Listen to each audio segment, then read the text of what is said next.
Hello, my dear students. Myself Anuj Singh. I welcome back you once again to my YouTube channel. तो प्यारे बच्चों, आज हम लोग स्टार्ट करेंगे class 12 physics chapter number 3 current electricity. ठीक है. इससे पहले आपने जो यूनिट पढ़ी थी उसका नाम था इलेक्ट्रोस्टैटिक्स. तो electrostatics is that branch of physics that deals with the charges at rest. अब यहाँ जो करंट इलेक्ट्रिसिटी है ये आपकी सेकंड यूनिट है, थर्ड चैप्टर है. ठीक है. तो current electricity is that branch of physics that deals with the charges in motion. यानी चार्ज जब मोशन में होते हैं तो उसको डील करने वाली ब्रांच को हम करंट इलेक्ट्रिसिटी बोलते हैं. ठीक है. तो चलिए अपनी वीडियो को स्टार्ट करते हैं. वीडियो को स्टार्ट करने से पहले मैं आपसे कहना चाहूंगा, अगर आप मेरे चैनल पर नए हैं then please do subscribe it. Okay. Video को लाइक करिए और शेयर करिए. चलिए स्टार्ट करते हैं with first topic. It is electric current. So do you know what is electric current?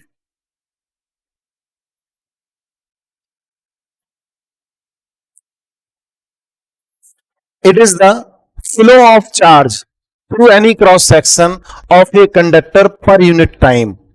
Flow of charge through any cross section of a conductor per unit time. It is called electric current. We can state another definition as the rate of flow of charge through any cross section of a conductor. Okay, so we can write it as rate of flow of charge. Rate of flow of charge. Okay बच्चों, current को हम I से denote करते हैं. I is equal to that is charge upon time. Charge upon time. Charge को Q से denote करते हैं और we can write I is equal to Q divided by T. So it is the electric current. ठीक है. जैसे suppose करिए कोई कंडक्टर आपके पास है और इस तरह से कंडक्टर है. इस कंडक्टर के यहां पे कोई एक क्रॉस सेक्शन हम ले लेते हैं. इस क्रॉस सेक्शन से इलेक्ट्रॉन्स पास हो रहे हैं. इस तरह से दिखाइए फ्लो इलेक्ट्रॉन्स का. ठीक है.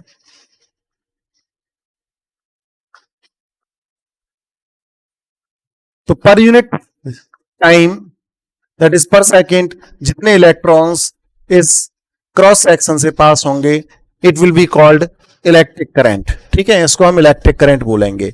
Now we will discuss the unit of electric current. So what is the unit of electric current? So now will discuss unit of electric current. Dear students, as you know, current I equal to Q upon T.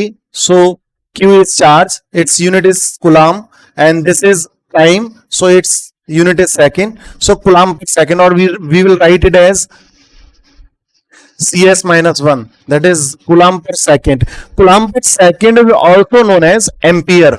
इसको और क्या कहते हैं हम? इसको हम ampere कहते हैं. एक साइंटिस्ट थे एंड्रे मैरी एम्पियर. उन्होंने करंट के ऊपर बहुत वर्क किया था. ऐसे ऐसे उन्हें ओनर देने के लिए, उनको सम्मान देने के लिए इसको एम्पियर बोल दिया गया और इसको हम कैपिटल ए से डिनोट करते हैं. अब सपोज करिए आपको 1 एम्पियर को डिफाइन करना है, तो आप 1 एम्पियर को कैसे डिफाइन करेंगे? तो देखिए बेटा, as I equal to Q upon T. I equal to Q upon T. तो यहां से आप बोल सकते हो if 1 coulomb of charge flows through any cross section of a conductor for 1 second, then the current flowing through the conductor is called 1 ampere. तब current कितना होता है? तब करंट होता है 1 एम्पियर. तो इस तरह से हम 1 एम्पियर को डिफाइन कर सकते हैं. अच्छा, एक दूसरी बात यहां पे ध्यान दीजिए. जैसे हमने अभी पढ़ा I is equal to Q divided by T. ठीक है. फर्स्ट चैप्टर में हमने पढ़ा था charge Q is equal to NE, that is the quantization of charge हमने पढ़ा था. वहां पे Q is equal to NE. तो यहां पे आप नोट कर सकते हो, but Q is equal to NE. Therefore I को आप क्या लिख सकते हो? I is equal to DQ upon D, sorry, I is equal to NE upon T. ठीक है, तो यहाँ पे आई को दूसरी फॉर्म में ऐसे भी लिखा जा सकता है। अब दूसरी चीज, अगर सपोज करिए जो चार्ज है वो चार्ज वेरी कर रहा है, तब आई क्या होगा, तब I equal to d q upon d t होगा। ठीक है, तो इस तरह से हम करंट को फाइंड आउट कर सकते हैं। अब हम बात करेंगे डायरेक्शन ऑफ इलेक्ट्रिक करंट की। तो देखिए डायरेक्शन क्या होगी, डायरेक्शन ऑफ इलेक्ट्रिक करंट। तो बच्चों इसकी दो डायरेक्शन होती हैं। इलेक्ट्रिक करंट की दो डायरेक्शन किस तरह से होती हैं, एक डायरेक्शन होती है पॉजिटिव टू निगेटिव और एक डायरेक्शन होती है निगेटिव टू पॉजिटिव। अब सर ये दो डायरेक्शन कैसे पॉसिबल हो सकती हैं, ये आपके माइंड में क्वेश्चन चल रहा होगा। ठीक है, तो दो डायरेक्शन इस तरह से हैं कि पहले जो साइंटिस्ट थे, पहले ये कन्वेंशन थी कि वो ये मानते थे कि जो पॉजिटिव चार्ज का जो फ्लो होता है उसकी जो डायरेक्शन होती है, उस डायरेक्शन की वजह से उन्होंने चार्ज जो करंट है, करंट की डायरेक्शन को लिया। तो इसको हम बोलते हैं कन्वेंशनल डायरेक्शन। क्या बोलते हैं इसको, कन्वेंशनल डायरेक्शन। तो जिस डायरेक्शन में करंट पॉजिटिव चार्जेस फ्लो होते थे वो कन्वेंशनल करंट होता था। ठीक है, तो ये कन्वेंशनल डायरेक्शन है। और ये जो है ये है आपकी एक्चुअल डायरेक्शन।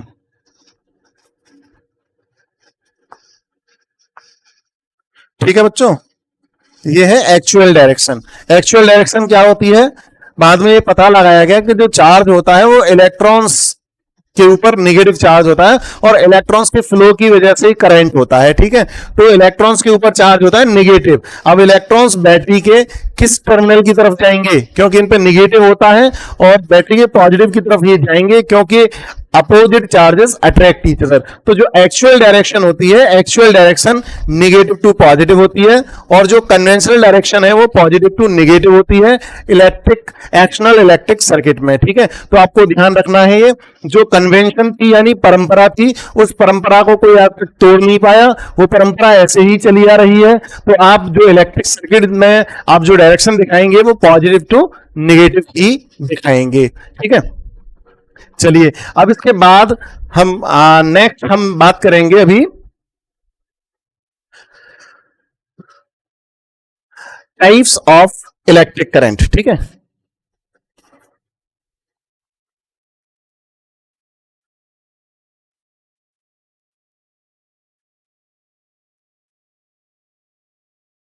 तो बच्चों इलेक्ट्रिक करंट जो है वो दो तरह का होता है, टू टाइप्स होते हैं इसके। पहला टाइप आपका होता है डीसी यानी डायरेक्ट करंट,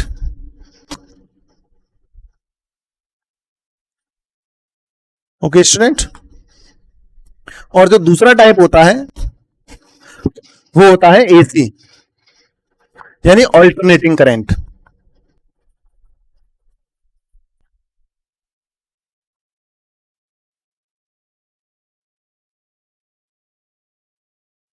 ठीक है, अब जो डायरेक्ट करंट है इसको फर्दर टू टाइप्स में क्लासिफाई किया गया है। देखिए पहला है steady direct current, steady DC, और सेकंड है वेरिएबल डीसी। तो अभी मैं तीनों करंट्स को आपको समझाऊंगा, हैं तो दो पर लेकिन उसके दो टाइप्स अलग हैं, और एक है एसी। ठीक है, एसी की अगर बात करें तो एसी आपका चैप्टर नंबर 7 है आपकी क्लास 12 फिजिक्स में। ठीक है, ये पूरा चैप्टर है, इसको आप डिटेल में पढ़ेंगे वहां पे। ठीक, तो डायरेक्ट करंट से हम स्टार्टिंग करेंगे अभी कि डायरेक्ट करंट डीसी जो है स्टेडी डीसी कौन सा होता है और वेरिएबल डीसी कौन सा होता है। तो यहां पे मैं अभी आपको बताऊंगा स्टेडी डीसी। चलिए स्टेडी डीसी लिख देता हूं मैं। देखिए एक ऐसा current whose magnitude and direction does not change with time, time के साथ साथ जिसका मैग्नीट्यूड ना बदले और जिसकी डायरेक्शन ना बदले, उसको हम बोलते हैं स्टेडी डीसी। तो देखिए इसका ग्राफ बनाते हैं हम। दूसरी बात, यहां पर जो फ्रीक्वेंसी होती है डायरेक्ट करंट की, वो फ्रीक्वेंसी कितनी होती है बच्चों, वो फ्रीक्वेंसी 0 होती है। ठीक है, और अगर ऑल्टरनेटिंग करंट की फ्रीक्वेंसी की बात की जाए तो ऑल्टरनेटिंग करंट की फ्रीक्वेंसी इंडिया में 50 हर्ट्ज होती है, 50 हर्ट्ज, 50 हर्ट्ज। ठीक है, ये इंडिया में होती है। और अगर हम बात करें फॉरेन कंट्रीज की, तो वहां पर जो फ्रीक्वेंसी है वो 60 हर्ट्ज होती है। ठीक है, चलिए अब यहां पर देखिए, यहां हम टाइम लेते हैं एक्स एक्सिस पर, और इस एक्सिस पर हम करंट को ले लेते हैं। ठीक है, तो यहां पर जब ग्राफ ड्रॉ करेंगे हम स्टडी डीसी का, this graph will be parallel to the time axis के पैरेलल होगा। तो अब सपोज यहां पे कोई पॉइंट हमने ले लिया, सपोज करिए ए पॉइंट ले लिया, और दूसरा पॉइंट लिया, ये पॉइंट हमने बी ले लिया। ठीक है, तो अब यहां पे क्या है बच्चों, अगर मैं ए पर बात करता हूं करंट की, और बी पर बात करता हूं करंट की, तो ये दोनों पॉइंट्स ए और बी पर करंट सेम होगा।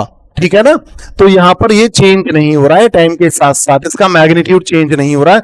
तो ये कैसा डायरेक्ट करंट हो गया, ये स्टेडी डायरेक्ट करंट हो गया।